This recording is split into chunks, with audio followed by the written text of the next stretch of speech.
Hello everyone, welcome to my channel the smart classes. कैसे हैं आप लोग? उम्मीद करता हूँ आप लोग स्वस्थ होंगे और अपने परिवार के साथ खुश होंगे। देखिए, कुछ दिन क्लास को बीच में रोक दिया गया था जिसका प्रमुख कारण ये था कि मैं स्वस्थ नहीं था। मेरे हाथ में कुछ चोट लग जाने के कारण मैं क्लास को कंटिन्यू नहीं कर पाया। इसके लिए मैं आपसे क्षमा मांगता हूँ। और सबसे पहले मैं अपने प्यारे देशवासियों को, आज ईद का महापर्व है, मैं इस पर्व के मौके पर आप समस्त देशवासियों को हार्दिक बधाइयाँ देता हूँ, शुभकामनाएं देता हूँ कि आप अपने परिवार के साथ इस ईद के पर्व को खुशी खुशी मिलकर बनाएं और एक दूसरे की दुखों को, गमों को दूर करते हुए खुशियों की सौगात लेकर एक दूसरे के जीवन में जाएं। तो इसके साथ ही हम आज लेक्चर नंबर 10 स्टार्ट करने वाले हैं। देखिए, आप लोग पैनिक ज़रूर हो गए होंगे कि 9 क्लास के बाद 10वां लेक्चर गया कहाँ।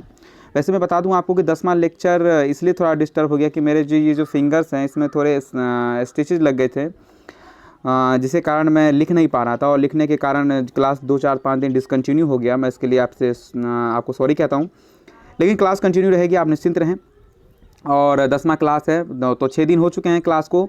तो ये 10वां क्लास लोकतंत्र यानी राजनीति का ये बेसिक क्लास है।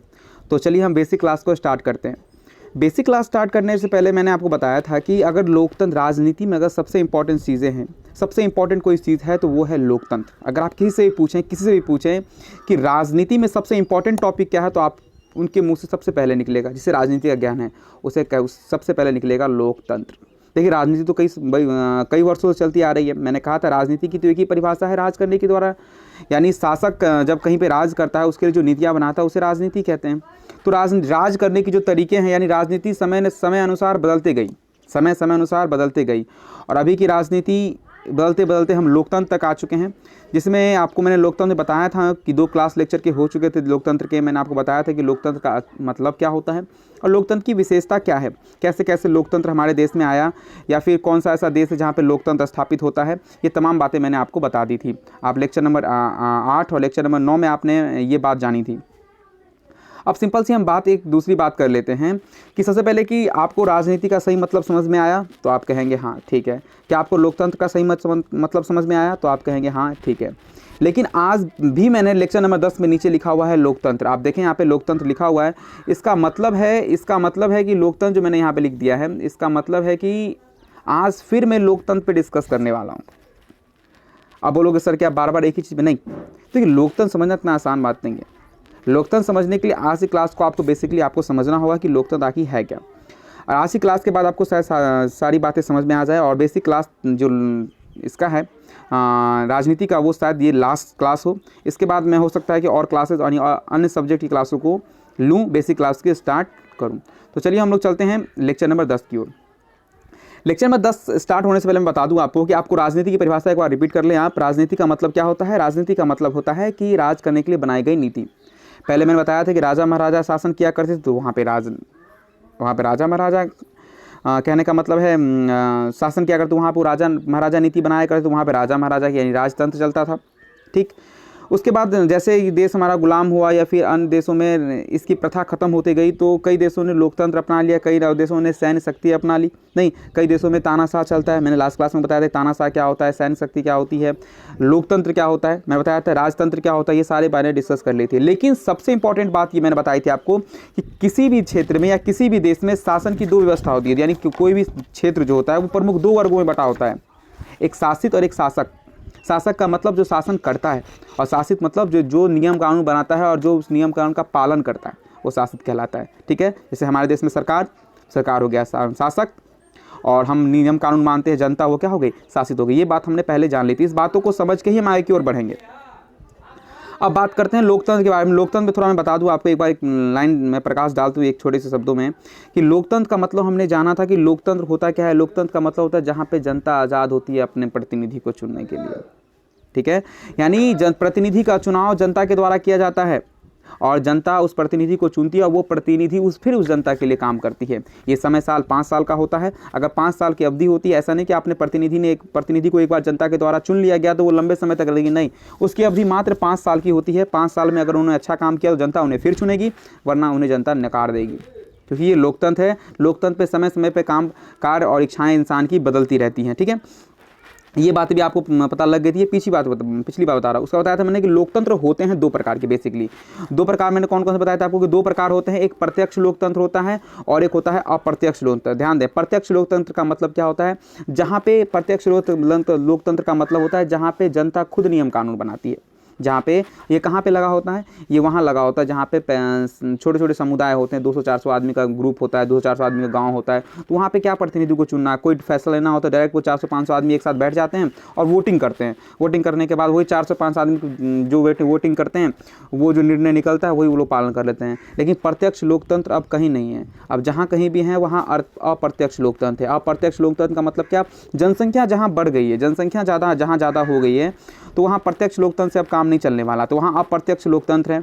अप्रत्यक्ष लोकतंत्र का मतलब क्या होता है कि वो व्यक्ति जो होंगे वो प्रतिनिधि को चुनाव करेंगे, प्रतिनिधि का चुनाव करेंगे, और प्रतिनिधि जो होगा वो शासक बनेगा, जो चुना जाएगा जनता के द्वारा, वो शासक बनेगा। वो प्रतिनिधि यानी जनताओं के लिए वो नियम व कानून बनाएगा, और नियम कानून जनता को मानने होंगे, यानी जनता के विकास के लिए, उसके उत्थान के लिए, देश के विकास के लिए वो नियम कानून बनाएगा, वो शासक होगा। तो ये अप्रत्यक्ष लोकतंत्र है। ये बात हमने लास्ट क्लास में डिस्कस कर ली थी और आपको बेसिकली आपको ये बात पता भी होगी। अब लोकतंत्र का सही मतलब समझने के लिए मैं बात को थोड़ा बढ़ाता हूँ और मैं बात डिस्कस करता हूँ इस बात पे कि लोकतंत्र का अभी तक आपने मतलब क्या समझा। लोकतंत्र का आपने मतलब समझ लिया कि जनता आज़ाद है किसी भी प्रतिनिधि को चुनने के लिए। अगर लोकतंत्र का सही मतलब समझना है तो मैं 3 एग्जाम्पल आपको देता हूँ, आपको समझ में आ जाएगी कि लोकतंत्र का सही मतलब क्या होता है।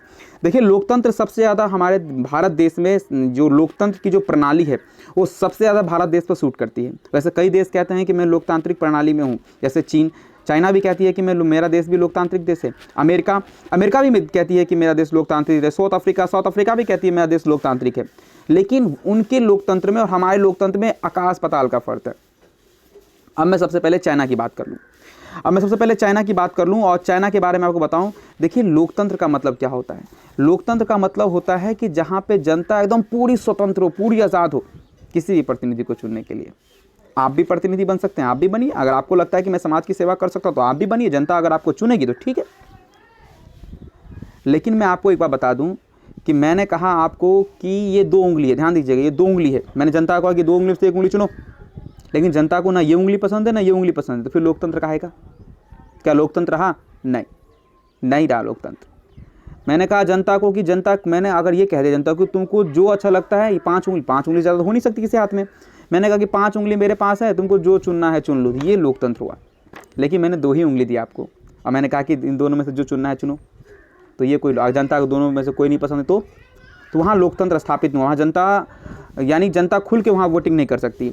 और सिंपल सी बात, अगर मैं बोल दूँ कि एक ही उंगली है, एक ही उंगली को वोट देना है, तो फिर क्या है लोकतंत्र? लोकतंत्र नहीं हुआ ना, नहीं हुआ लोकतंत्र।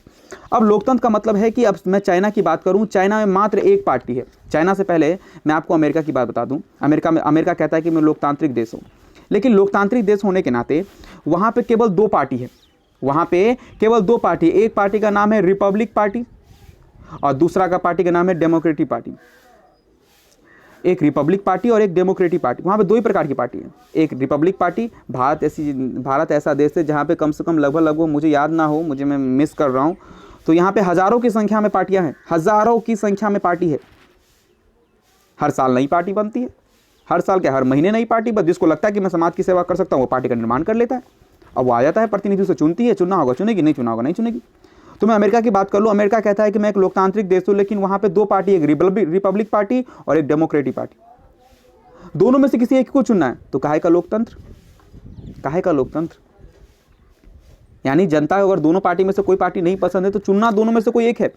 यानी एक गलती करेगा दूसरा अपने आप चुना जाएगा, दूसरा गलती करेगा तो पहला अपने आप चुना जाएगा, दूसरा जनता के पास कोई कहने का मतलब राइट नहीं है चुनने का। तो कहने का मतलब डेमोक्रेटिक, यानी वो कहता है कि मैं लोकतांत्रिक देश हूँ तो चलो कोई बात नहीं, जनता को अधिकार है चुनने का, लेकिन पूरी आज़ादी जो होनी चाहिए, मैं लोकतंत्र का मतलब समझा रहा हूँ, पूरी आज़ादी जो होनी चाहिए वो अमेरिका में नहीं है। अमेरिका में बस 2 पार्टी है, लेकिन भारत में देखो हज़ारों की संख्या में पार्टियाँ, हज़ारों की संख्या में, सैकड़ों नहीं, हज़ारों की संख्या में पार्टी है, जिसमें आप जिसको मन आपको लगता है, अगर एक नहीं तो आप चुनिए, आपके पास हज़ारों ऑप्शन है, एक न एक तो आपको पसंद आएगा, आप उसको चुने।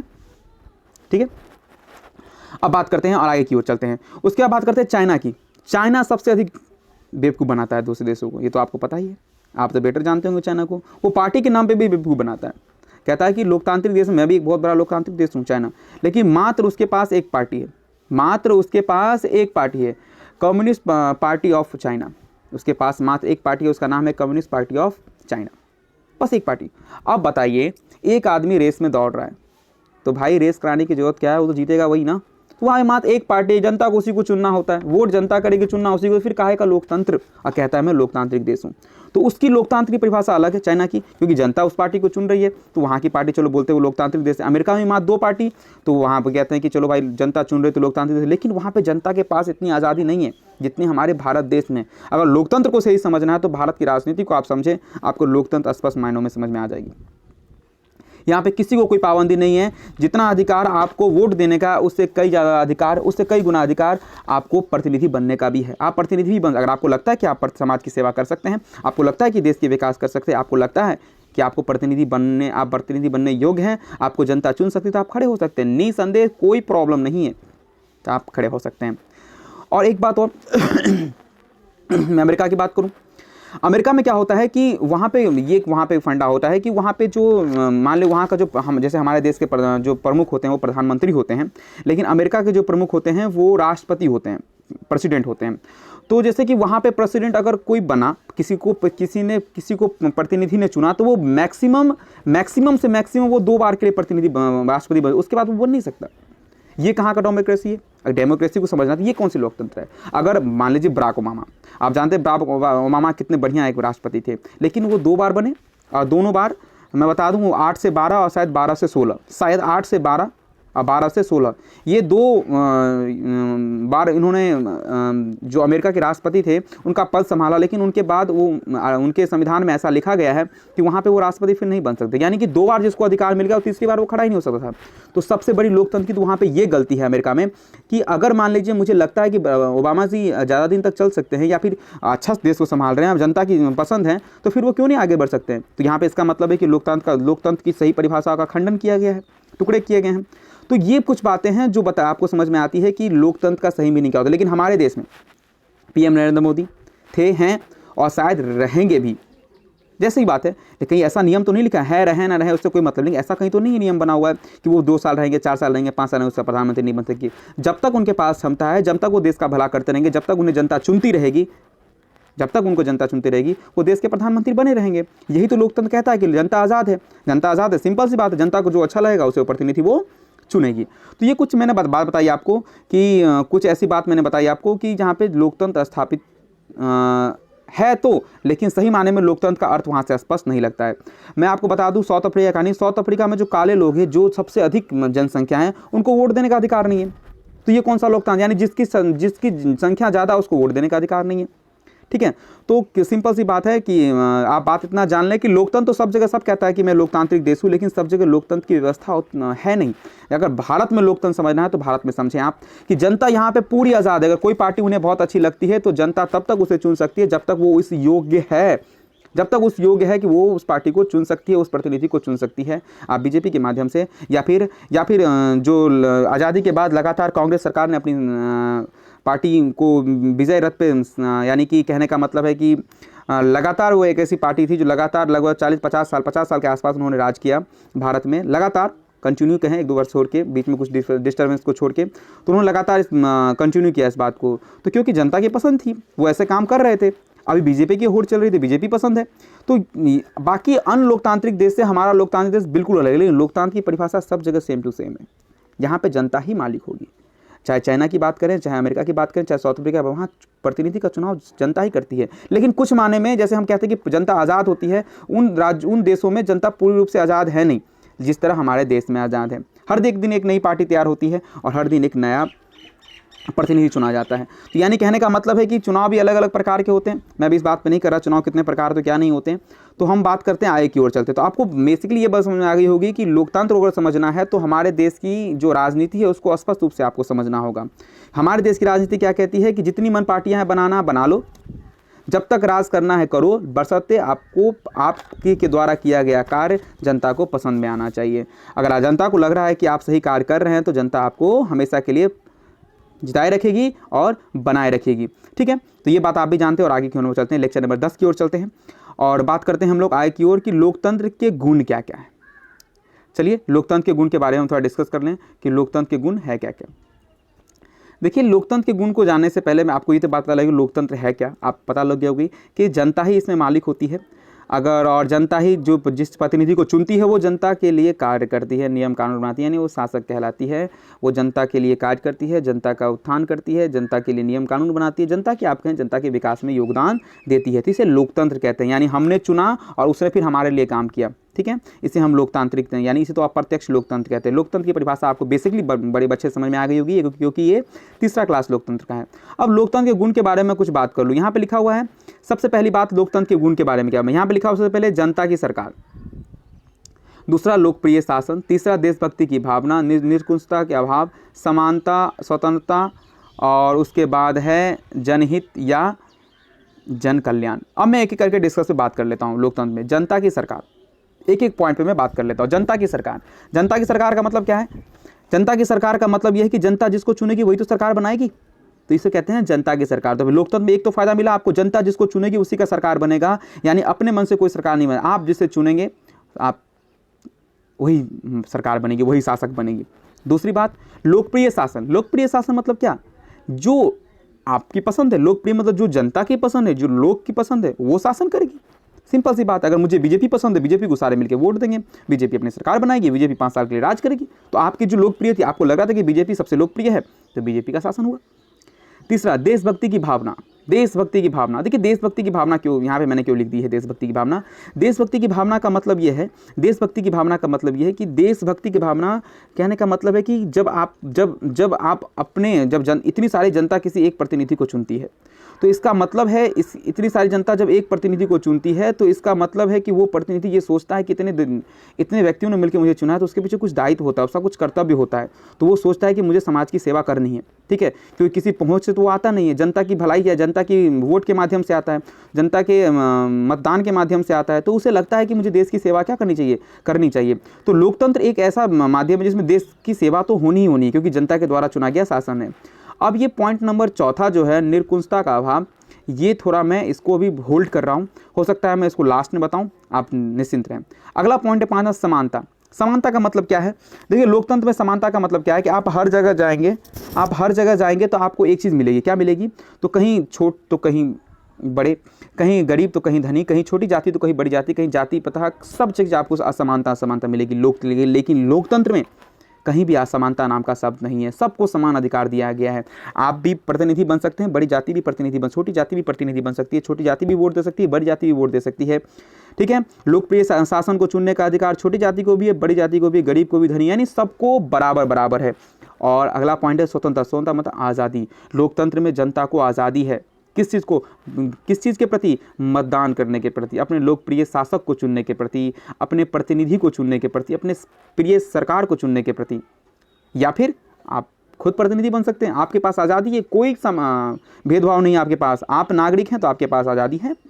और तीसरा है जनहित या जन कल्याण। लोकतंत्र जनहित के लिए ही बना है और जन कल्याण के लिए ही बना है। जब राजा महाराजा का शासन हुआ करता था, तो राजा महाराजा क्या क्या करते थे? जनहित या फिर जन कल्याण में विशेष कम ध्यान देके वो अपनी शक्तियों को ज़्यादा बढ़ाने की कोशिश किया करते, ताकि उनको अगले राजाओं से लड़ना होता था।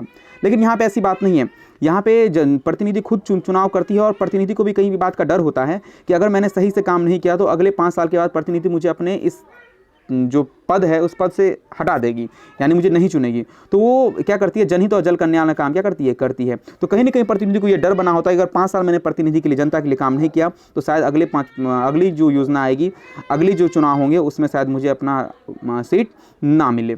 तो ये कुछ गुण हैं किसके? लोकतंत्र के। अब चलते हैं कुछ लोकतंत्र के दोष के बारे में।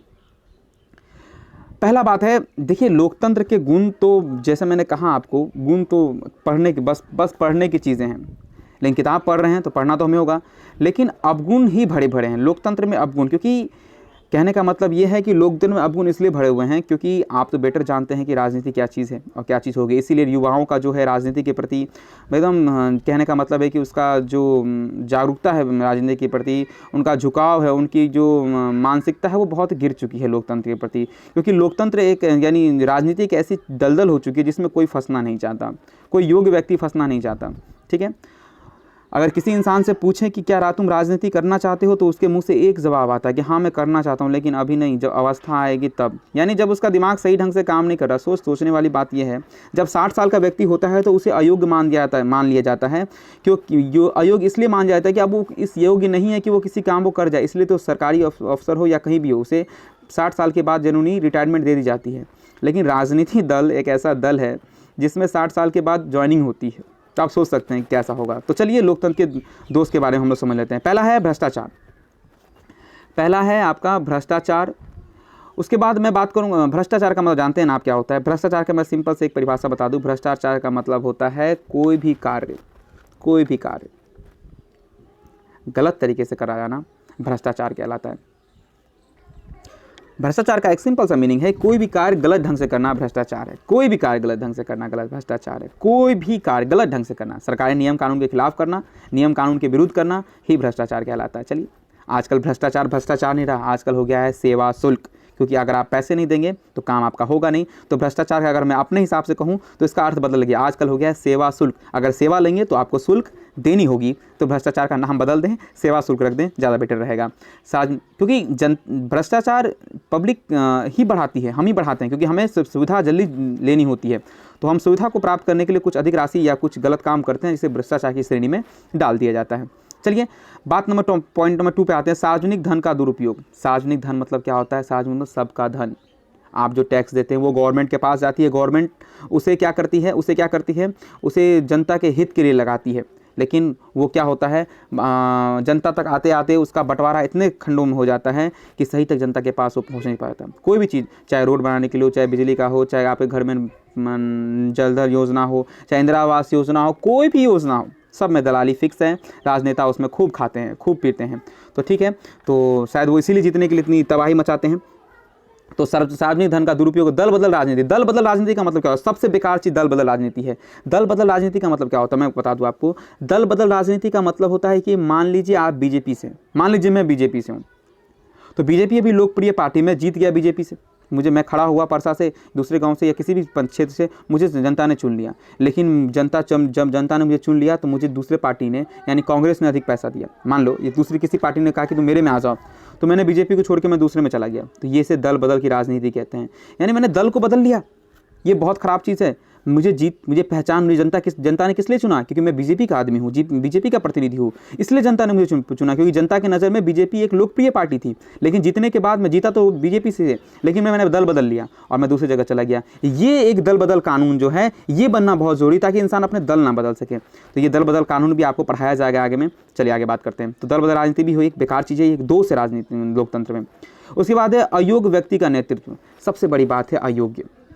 हमारे राजनीति में प्रतिनिधि में सबसे व्यक्ति अयोग्य है। अयोग्य मतलब क्या? वो जिस पद पे है उस पद की गरिमा को नहीं जानते, उस पद का अर्थ नहीं जानते, उस पद का मतलब बिल्कुल मतलब नहीं जानते, और वो उस पद पे खड़े हो गए। लेकिन गलती उनकी नहीं है दोस्त, गलती हमारी है कि हम ऐसे प्रतिनिधि को चुनते हैं। तो लोकतंत्र के लिए दोष है, क्योंकि लोकतंत्र का मतलब बिल्कुल बदल गया है। अब राजनीति अलग ढंग से होती है, जातिवाद राजनीति होती है, अब धर्म के नाम पे लड़ाई दंगे होकर राजनीति होती है। यानी पूरा बदल चुका है सिस्टम। आगे पढ़ेंगे इस बात को कि राजनीति में क्या क्या चुनौतियां हैं, उसमें हम लोग ये बात जानेंगे। तो हमने देखा कि अयोग्य व्यक्ति का नेतृत्व, यानी अयोग्य व्यक्ति इसमें, यानी जिस व्यक्ति के पास क्षमता, जिसके पास दो शब्द बोलने की क्षमता नहीं है, वो मंत्री और विधायक बना बैठा हुआ है। चलिए आगे बात बढ़ते हैं। अस्थायी सरकार, सबसे बड़ी एक समस्या और है कि अस्थायी सरकार। अस्थायी मतलब क्या?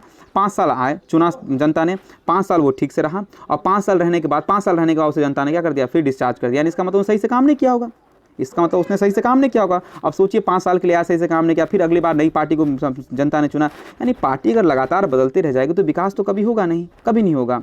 तो ये अस्थायी सरकार, ये लोकतंत्र का सबसे बड़ा दोष, यानी अस्थायी नहीं है, हमेशा क्या होती है? ये बदलती रहती है।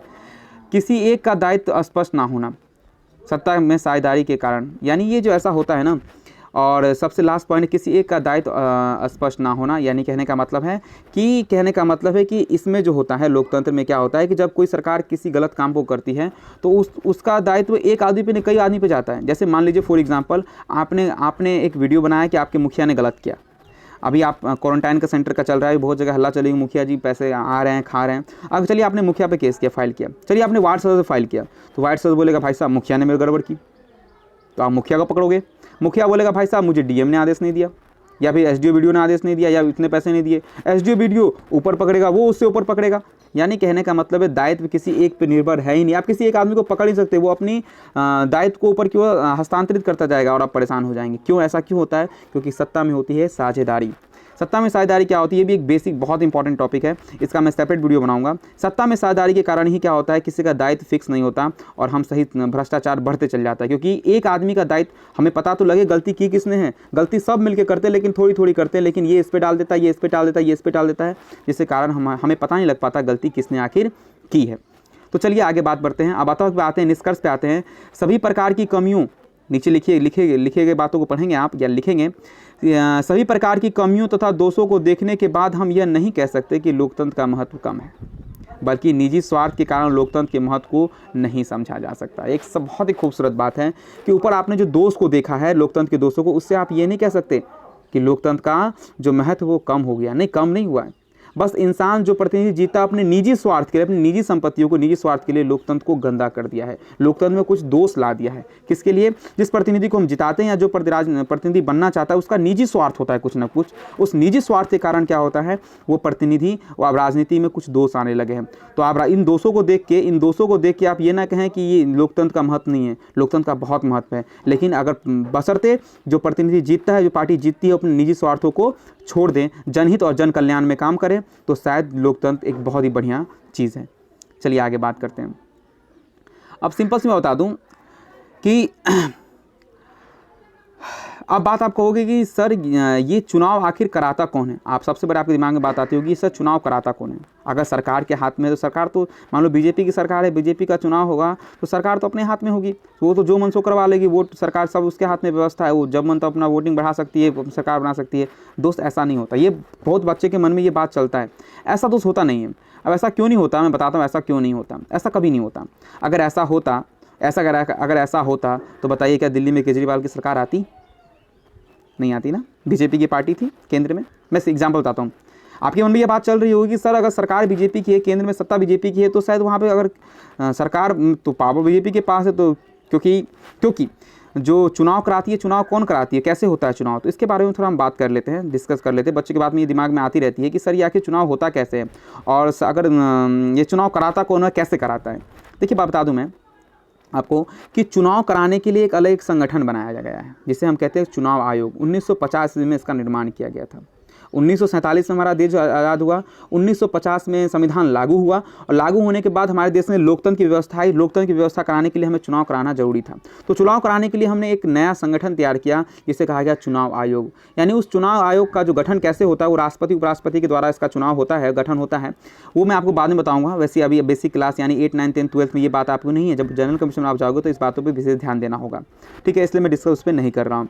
तो चुनाव आयोग क्या होता है, वो चुनाव के सारे कार्यक्रम को देखती है, कौन पार्टी चुनाव लड़ेगा, कौन नहीं लड़ेगा, कैसे लड़ना है, कैसे लड़ेगा। चुनाव कराने की सारी प्रक्रिया चुनाव आयोग की होती है। उस पर सरकार का कोई नियंत्रण नहीं होता, सरकार उस पर कोई नियंत्रण नहीं कर सकती। बीजेपी की सरकार से बीजेपी से कोई फोर्स नहीं डाल सकती।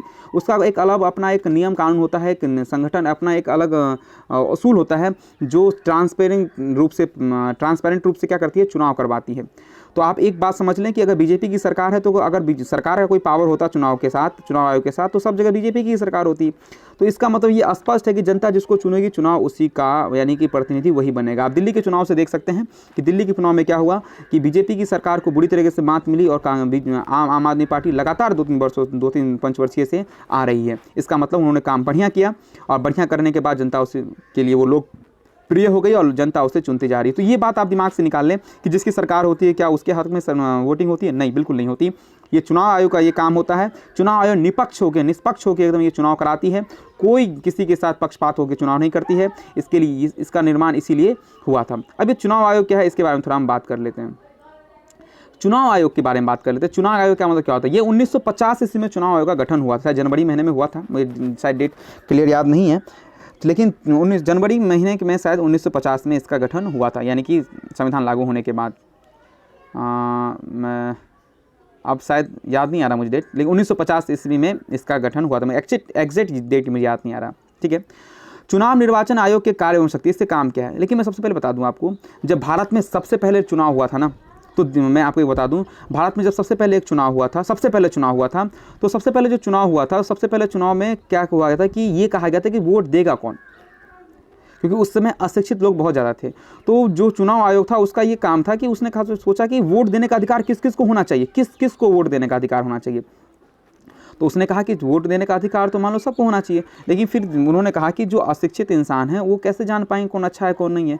मान लीजिए उस समय कांग्रेस पार्टी ने बहुत बलिदान दिया था, बहुत कुछ किया था आज़ादी के लिए, तो पूरे देश में लोकप्रिय पार्टी तो कांग्रेस पार्टी ही थी। लेकिन उनको एक बात का डर था कि भारत में महिलाएँ हैं, अशिक्षित इंसान ज़्यादा हैं, कहीं वो सही पार्टी को चुन ना पा रहे, गलत आदमी को ना चुन दे। तो ये बात का चर्चा चला, तो कई इंसानों ने ये भी कहा कि नहीं, सरकार केवल जो शिक्षित इंसान है उन्हीं को वोट देने का अधिकार होना चाहिए, तभी वो सही पार्टी को चुन पाएगी। लेकिन फिर लोकतंत्र का सही मतलब, जो लोकतंत्र की जो परिभाषा थी वो पूरी नहीं हो रही थी। तो उन्होंने सोचा कि चलो एक बार जो है चुनाव 1950 का जो चुनाव है, पहले लोकसभा का चुनाव जो है उसे कराया जाए और उसमें सबको वोट देने का अधिकार दिया, देखते हैं कि वो कैसे चुनती है, क्या मूर्ख आदमी भी लोकप्रिय पार्टी को चुनती है या फिर नहीं चुनती है। तो वही बात हुआ, चुनाव हुआ, 18 साल से अधिक उम्र वाले सबको चुनाव वोट देने का अधिकार दिया गया और देखा गया कि एक तरफा कांग्रेस पार्टी को वोट मिली। तो उससे ये पता लग गया चुनाव आयोग को कि इस देश में चाहे मूर्ख हो चाहे ज्ञानी इंसान हो, जो लोकप्रिय पार्टी है उसको वो वोट देगी देगी। अगर उस समय सही पार्टी का चुनाव यानी कांग्रेस पार्टी अगर विजय नहीं होती तो शायद मूर्ख यानी जो अशिक्षित इंसान है या महिलाएं हैं उन्हें वोट देने का अधिकार नहीं होता। लेकिन उस दिन से ये पता लग गया, उस पंचवर्षीय वो जो योजना थी नीति चुनाव आयोग की, उससे ये पता लग गया, जब उन्होंने कांग्रेस सरकार को सब ने मिलकर चुना तो उन्हें पता लग गया कि अशिक्षित व्यक्ति भी वोट का अच्छे प्रतिनिधि का चुनाव कर सकता है। ये छोटी सी बात थी, मैंने आपको बता दी। आगे की ओर चलते हैं, ये चुनाव आयोग होता क्या है। देखिए चुनाव आयोग क्या होता है। चुनाव आयोग का मतलब, नाम ही है चुनाव आयोग। चुनाव आयोग का मतलब होता है कि चुनाव कराने के लिए एक संगठन तैयार किया गया, एक बनाया गया, उसकी अलग एक नीति होती है। वो क्या करती है, चुनाव की सारी प्रक्रियाओं को संभालती है। चुनाव कराना, चुनाव में कितने खर्चे होंगे, देख रेख करना, कौन पार्टी बनेगी कौन पार्टी नहीं बनेगी, ठीक है, उसका चुनाव चिन्ह क्या होगा, ठीक है, कोई तरह का पक्षपात ना करना, सबके लिए भेदभाव, कोई भेदभाव ना करना, एकदम पूरा पारदर्शी हो गया चुनाव को करवाना। ये इस कार्य को करने के लिए चुनाव आयोग का गठन किया गया था। अब बात करते हैं, आइए आगे बात करते हैं। पहला बात है कि राष्ट्रपति व उपराष्ट्रपति का चुनाव करना। देखिए राष्ट्रपति और उपराष्ट्रपति का चुनाव यानी हम देखते हैं, जो हमारे जो कहने का मतलब है राष्ट्रपति उपराष्ट्रपति, राष्ट्रपति के पद पे जो बैठते हैं, इसका मतलब है कि हम रिटायरमेंट देते हैं राजनीति से।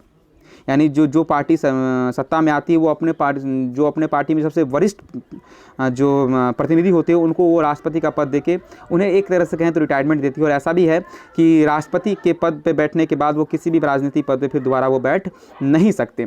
तो एक तरह का कहा जाए कि फेयरवेल होता है राजनीतिक पार्टियों में, जो सबसे वरिष्ठ इंसान होते हैं उनका फेयरवेल होता है। क्योंकि राष्ट्रपति का चुनाव जो है वो जनता नहीं करती है।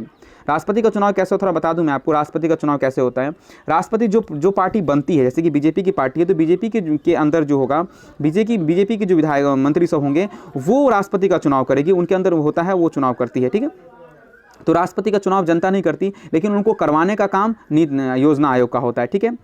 सभी प्रकार के चुनाव, लोकसभा, राज्यसभा, विधानसभा इत्यादि करवाना, ये जो भी चुनाव आप देखते हैं, प्रधानमंत्री का चुनाव हो, चाहे मुख्यमंत्री का चुनाव हो, चाहे राज्यसभा का कोई भी चुनाव हो, ये सारे के सारे काम, सारे चुनाव करवाना देश के अंदर, ये चुनाव आयोग का काम होता है, ठीक है।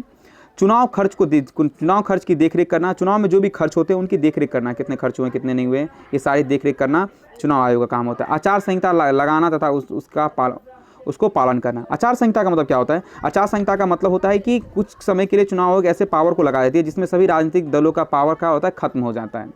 सभी जो प्रतिनिधि होते हैं उनका पावर जो होता है वो सत्ता में रहने के बावजूद भी उनका पावर क्या होता है, खत्म हो जाता है। ये तब लगाया जाता है जब चुनाव नज़दीक होता है, ताकि जो प्रतिनिधि हैं अपने पावर का गलत इस्तेमाल ना कर सकें। इसलिए उनके जो पावर उनके पास होती है, आचार संहिता लगने के बाद उनके पावर को ख़त्म कर दिया जाता है और सारे पावर चुनाव आयोग के पास आ जाती हैं। चुनाव आयोग इसको अपने हिसाब से करती है और उसे पालन करवाती है, ठीक है। यह बात आप जानते भी होंगे।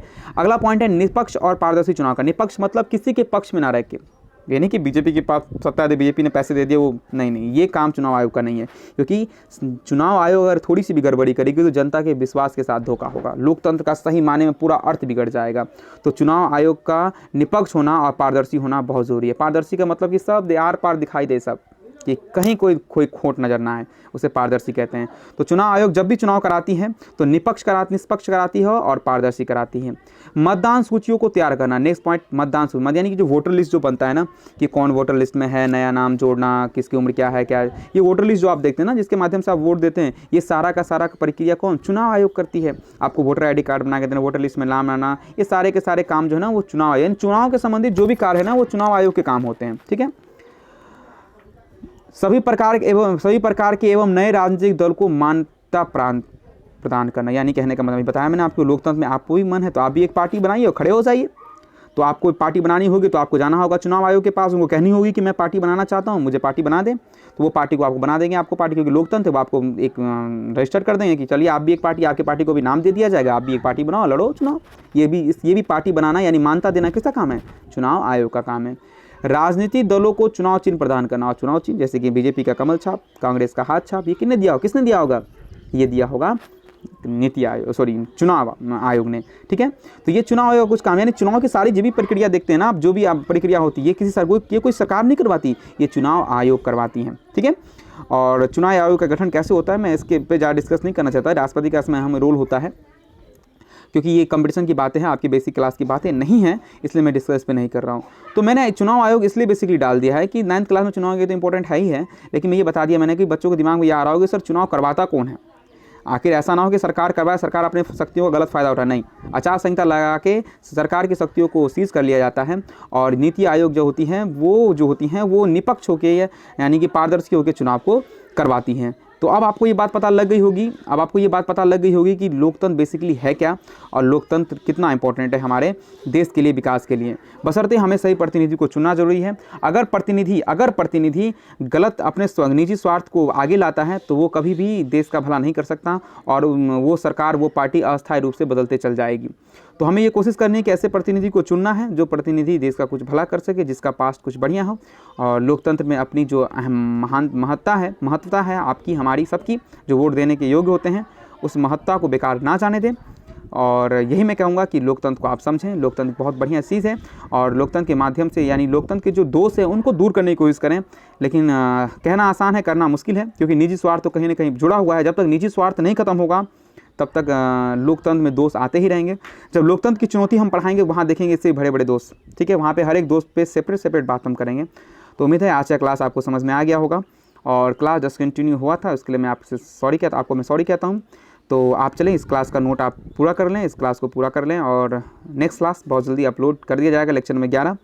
तो चलिए मैं कोशिश करता हूँ कि अगला क्लास एक लोकतंत्र पे और डालूँ, जिसमें मैं सत्ता की साझेदारी को थोड़ा समझा दूँ। सत्ता की साझेदारी है क्या, तो एक क्लास लोकतंत्र का और चलेगा, डेमोक्रेसी का। उसके बाद हम इसका जो बेसिक क्लास बंद कर देंगे।